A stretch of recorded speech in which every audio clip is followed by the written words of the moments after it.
Assalamualaikum warahmatullahi wabarakatuh. Nama saya Nur Fadila Ilahude dengan NIM 211052070 dari kelas 2C PGMI. Baiklah, di sini saya akan sedikit menceritakan tentang biografi singkat dari 3 tokoh, yaitu Ibnu Miskawai, Al-Qabisi, dengan Ibnu Sina. Biografi yang pertama yaitu biografi dari Ibnu Miskawai. Ibnu Miskawai adalah salah seorang cendekiawan muslim yang berkonsentrasi pada bidang filsafat akhlak. Dia lahir di Iran pada tahun 330 Hijriah atau 932 Masehi dan meninggal pada tahun 421 Hijriah atau 130 Masehi. Ibnu Miskawai melewatkan seluruh masa hidupnya pada masa kekhalifahan Bani Abbasiyah yang berlangsung selama 524 tahun, yaitu dari tahun 132 sampai 654 Hijriah. Nama lengkap Ibnu Miskawai adalah Abu Ali Ahmad Ibnu Muhammad Ibnu Miskawai.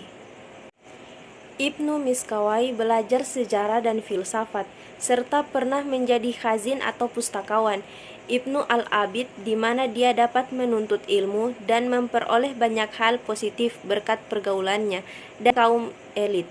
Setelah itu, Ibnu Miskawai meninggalkan Rai menuju Baghdad dan hidup pada istana Pangeran Buwaihi sebagai bendaharawan dan beberapa jabatan lain.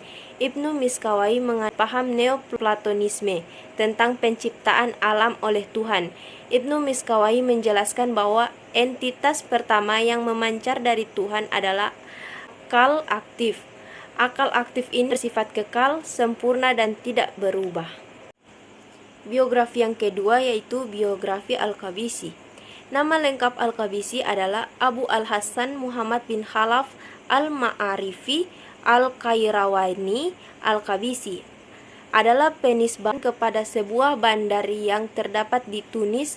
Kalangan ulama lebih mengenal namanya dengan sebutan Al-Qabisi. Ia lahir di kota Kairawan, Tunisia atau wilayah Maghribi, sekarang Maroko, Afrika Utara, pada hari Senin bulan Rajab tahun 324 Hijriah. Beliau wafat pada tanggal 3 Rabiul Awal tahun 403 Hijriah. Al-Qabisi mengemukakan konsep kurikulum yang erat kaitannya dengan ilmu pengetahuan. Ilmu dari Allah harus dituntut oleh setiap manusia. Oleh karenanya, pendidikan harus membuat seorang anak memiliki kesadaran terhadap hukum Islam melalui pelajaran Al-Quran dan hadis. Pemikirannya kesan normatif. Biografi yang ketiga yaitu biografi Ibnu Sina.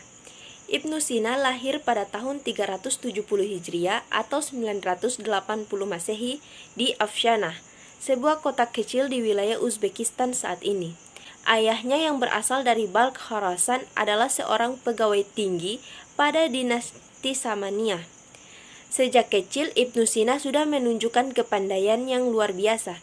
Di usia 5 tahun, ia telah belajar menghafal Al-Quran. Selain menghafal Al-Quran, ia juga belajar mengenal ilmu-ilmu agama. Ilmu kedokteran baru ia pelajari pada usia 16 tahun. Tidak hanya belajar mengenai teori kedokteran, tetapi melalui pelayanan pada orang sakit dan melalui perhitungannya sendiri. Ia juga menemukan metode-metode baru dari perawat. Dari mutafasir Abu Ubdelah Natili, Ibnu Sina mendapat bimbingan mengenai ilmu logika yang elementer untuk mempelajari buku Isagoge dan Porpiri.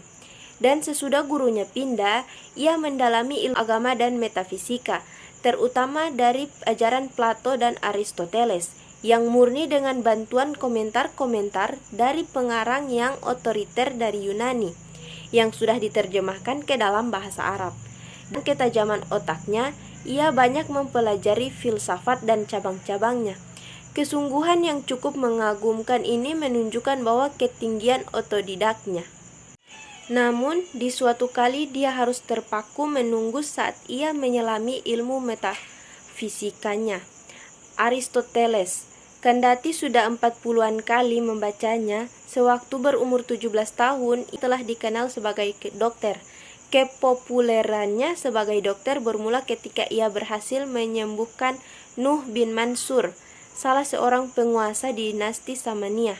Banyak tabib dan ahli yang hidup pada masa itu tidak berhasil menyembuhkan penyakit sang raja sebelumnya. Sekian biografi singkat dari saya. Lebih dan kurangnya saya mohon maaf. Wassalamualaikum warahmatullahi wabarakatuh.